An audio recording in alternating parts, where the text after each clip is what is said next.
అంతా కూడా 5 సంవత్సరాలు పోవటం వల్ల అవన్నీ కూడా మూలన పడిపోయిన పరిస్థితి. మళ్ళా వాటన్నిటిని కూడా ఈరోజు రీస్టోర్ చేసి వాటన్నిటికీ కూడా ఏదైతే వాళ్ళు ఛార్జెస్ ఉన్నాయో 10 కోట్ల రూపాయలు, ఆ 10 కోట్ల రూపాయలు కూడా ఈరోజు ఇమీడియట్గా రిలీజ్ చేసి వాటన్నిటిని కూడా మళ్ళీ లైవ్లోకి తీసుకొచ్చి ఏదైతే ఫింగర్ ప్రింట్ ఐడెంటిఫికేషన్ అవన్నీ కూడా మళ్ళీ పోలీసులకు అందుబాటులో తీసుకొచ్చి ఎక్కడైతే నేరాలు జరుగుతాయో, అనుమానాస్పదంగా తిరుగుతారో ఆ క్రిమినల్స్ పట్టుకునే విషయంలో వాళ్ళకి కూడా ఒక మంచి ఆపర్చునిటీ కింద ఇది కూడా భావించుకోవాలి మనం.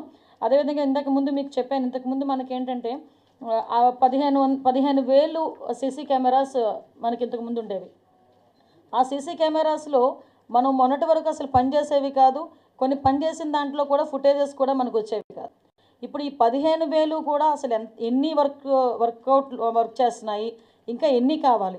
ఇప్పుడు చాలా క్లియర్గా చెప్పిన పరిస్థితి ఏంటంటే ఎక్కడైనా ఒక నేరం చేసి తప్పించుకోవడానికి వీలు లేదు నేరస్తుడు. ఎందుకంటే నేరస్తుడు ఎక్కడ తప్పించుకుంటున్నాడంటే మనకి ఆ టైంలోనే ఆ సిస్టమ్ లేక, అంటే ఆ ట్రాకింగ్ సిస్టమ్ లేక ఇమీడియట్గా మనం సీసీ కెమెరాస్లోని కంటిన్యూటీ సీసీ కెమెరాస్ మనం ఉండాలి. ఒక ప్లేస్ నుంచి ఒక ప్లేస్కి సీసీ కెమెరా వెళ్ళిన తర్వాత మళ్ళీ దాని కంటిన్యూటీ ఉండాలి. సో అటువంటివి ఏమీ లేకపోవడం వల్ల కొన్ని కాలేజెస్ దగ్గర వాటి దగ్గర కూడా సీసీ కెమెరాస్ అందుబాటులో లేకపోవడం వల్ల ఈ క్రైమ్ అనేది చాలా ఎక్కువగా జరుగుతుంది. క్రిమినల్స్ అనేది వాళ్ళు తప్పించుకుంటున్నారు. కాబట్టి డెఫినెట్గా మనం ఎట్టి పరిస్థితుల్లోని దాన్ని ఐడెంటిఫికేషన్ చేయాలనే ఉద్దేశంతో సార్ చాలా క్లియర్గా చెప్పారు డిపార్ట్మెంట్ వాళ్ళకి, మీకు వితిన్ టైం లైన్లో ఒక 10 రోజుల టైంలో ఎక్కడెక్కడ సీసీ కెమెరాస్ ఇంకా ఎన్ని అవసరం అవుతాయి క్లియర్గా చెప్పండి. అన్ని చోట్ల కూడా సీసీ కెమెరాలు పెడదాం. దానికి సంబంధించి ఎక్కడైతే మనకి మానిటరింగ్ సిస్టమ్ పెట్టాలో అది కూడా మనకి నియర్ బై మనం కమాండ్ కంట్రోల్ రూమ్ పెట్టుకొని అక్కడ నుంచి పర్యవేక్షించే విధంగా మనం చేద్దాము అని చాలా క్లియర్గా ఇన్స్ట్రక్షన్స్ ఇవ్వడం జరిగింది. ఇప్పుడు డిపార్ట్మెంట్ వాళ్ళు కూడా అదే పని మీద ఉన్నారు.